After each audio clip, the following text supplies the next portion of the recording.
Niliwaambia sakubali mteseke nikiwa na bundles. As long as Basic Posh ako na bundles, you guys are sorted. Keep on praying for me. Leo errands zangu for quality and affordable electronics ziliniland pale RNG Plaza Live Mall. I have a project that I'm running for someone. They want to start up an Airbnb. Errands girl anafanyanga kila kitu.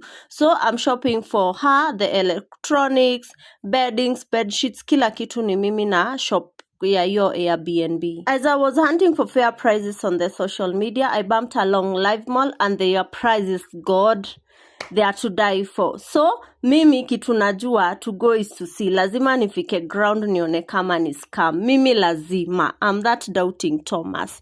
Unajua ile percentage ya Wakenya wenye wamepigwa character development? It's me. And I was shook to learn they have even lipa pole pole. Man, you can pay for your stuff in 3 months. Hii uchumi ya Ruto haitatuweza, haituwezi. Lazima